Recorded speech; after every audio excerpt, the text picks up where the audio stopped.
como saber se estamos entrando na época do fim, na era do fim dos tempos. Como será que nós vamos identificar a época o qual o Apocalipse, os livros proféticos nos falam, né?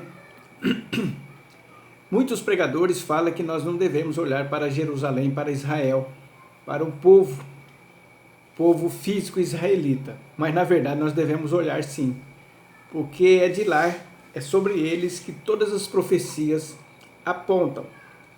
E nós sabemos que a nação israelita, eles ficaram dispersos pelo mundo milhares de anos, né? Mais de 2000 anos dispersos pelo mundo sem ter uma pátria, sem ter um lugar onde eles moraram, né? E a palavra de Deus está dizendo aqui no livro de Joel, capítulo 3, e o versículo 1, olha o que diz a palavra, por isso que nós devemos estar atentos. E hoje nós vamos falar sobre o começo do fim. Diz aqui no livro de Joel, capítulo 3, versículo 1, diz assim: em verdade, naquela época e naqueles dias, quando eu restaurar a sorte de Judá e de Jerusalém. Tá vendo? Quando é que foi restaurado a sorte de Judá e de Jerusalém? Foi agora, na nossa época. Na nossa época que foi restaurada a nação israelita. Não tem nem 80 anos. Não tem 80 anos. E aí depois, o que nós estamos vendo, hoje eu vi umas declarações que o mundo vai fazer um boicote a Israel, por causa daquela guerra lá em Gaza. E aqui vai acontecer, está aqui no versículo 2, reunirei todos os povos e os farei descer ao vale de Josafá, isto é, Yahvé julga. E ali hei de julgá-los por causa da minha herança, Israel, o meu povo escolhido, porque eles maldosamente espalharam os israelitas pelo mundo e dividiram entre si a minha terra. Então a palavra de Deus está falando que aconteceu isso que eu acabei de ler. E Deus vai reunir as nações. Nós estamos vendo esse movimento se concretizar, né? Estamos vendo a ONU, e hoje o primeiro-ministro israelense falou: olha, nós temos que cuidar de nós, vamos cuidar da nossa indústria, que o tempo vai ser difícil para nós. E a palavra de Deus também fala, no capítulo 2, que no final dos tempos ia ser um dia muito complicado. No próprio livro de Joel, depois nós vamos para Apocalipse, capítulo 2, versículo 2, será um dia de trevas e de escuridão, um dia de nuvens densas e de absoluta falta de claridade. Por outro lado, assim como a luz de outrora surge e se estende pelos montes, um grande e poderoso exército vem se aproximando, como nunca antes se viu, nem jamais se verá nas gerações futuras. Aí fala como que é esse exército. Nós vamos continuar aqui,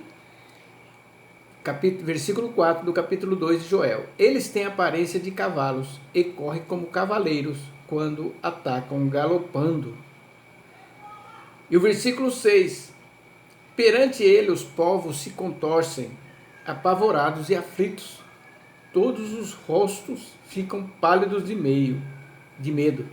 Eles atacam como guerreiros, destemidos e violentos, escalam muralhas como soldados. Todos marcham em disciplinada linha, sem desviar-se da sua fileira. Mas de onde que vai vir esse exército? De onde que vai vir esse exército? Esse exército vai vir do inferno. Está aqui no capítulo 9 de Apocalipse. Então o quinto anjo, capítulo 9, versículo 1, tocou a sombreta. Observei uma estrela que havia caído do céu sobre a terra. Aquela estrela foi entregue à chave do poço do abismo, quer dizer, das profundezas do inferno. O que é a estrela caída? Um anjo caído, o próprio diabo. Foi dado a chave do poço do abismo para esse anjo, né? E ele abriu, versículo 2, e subiu fumaça. E a palavra de Deus fala que apareceram esse exército eles tinham, e esse exército era como gafanhotos, e ele estava preparado para a batalha. Tinha sobre a cabeça algo como coroas de ouro, e o semblante era como semelhante ao rosto humano. E o cabelo deles era parecido com os cabelos de mulher, e os dentes como os de leão. E aí a palavra de Deus fala no versículo 10, tinha também caudas como escorpião, ferrões, e as suas caudas carregavam a capacidade de provocar tormentos à humanidade por 5 anos. E a palavra de Deus fala que no versículo 6, assim naqueles dias as pessoas procurarão a morte, todavia não a encontrarão, desejarão morrer, mas a morte fugirá deles. Esse é o tipo de demônios que vai vir sobre a terra, físico, eles vão se ficar físico, né? E depois vai ter um outro tipo de demônio que vai vir, que vai ser 200 milhões de demônios, que vai ser na sexta trombeta. Tá aqui, ó.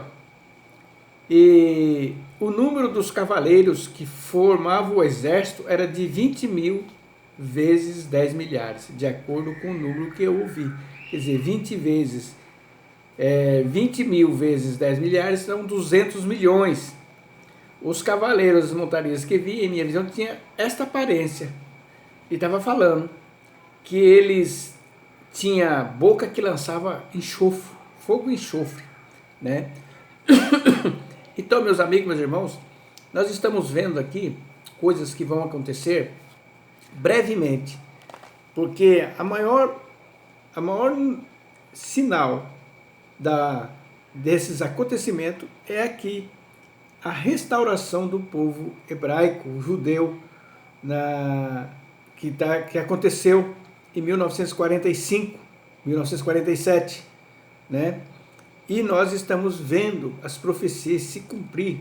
Eu vejo as notícias sobre Israel diariamente. E hoje fiquei sabendo que o primeiro-ministro já está sabendo que vai reunir as nações, uma grande parte das nações vão se reunir para fazer um boicote por causa daquele ataque lá. E a palavra de Deus fala que o povo, a nação israelita, eles iam vencer todas as guerras. Ia vencer todas as guerras e eles estão fazendo proezas. As nações iam tentar atacar, mas não ia conseguir vencer eles. E depois desse boicote, elas vão ver que não vai funcionar, elas vão entrar em guerra, eles vão se reunir, igual eu falei, lá no Vale de Josafá. Isso aqui vai acontecer. Vai acontecer certamente, né? Então, meus amigos, meus irmãos, por isso que a palavra de Deus fala, aquele que é santo, aquele que quer conhecer a Deus, que busque mais conhecimento de Deus, aquele que é impuro, que se afunde mais na lã, se safurda, porque o céu deles é aqui, porque depois vai ser só tormento eterno. Se você não quer se converter, aproveite bem a tua vida, se afunde no pecado, mas se você quer ter conhecimento de Deus, aproveite esse tempo agora, porque os dias são maus. O meu justo viverá pela fé, diz a palavra de Deus. Nós estamos vivendo épocas horríveis, terríveis, né? Os homens são amantes de si próprios. Os homens vão se trair uns aos outros, é o que nós estamos vendo. Então eu espero que através desse breve reflexão sobre o fim dos tempos, você comece a abrir o teu olho, a tua mente, o teu coração, você buscar as coisas de Deus, buscar o discernimento, e você vê que tudo isso aqui certamente vai acontecer, você estando vivo ou não, de uma forma ou de outra, você vai ficar sabendo.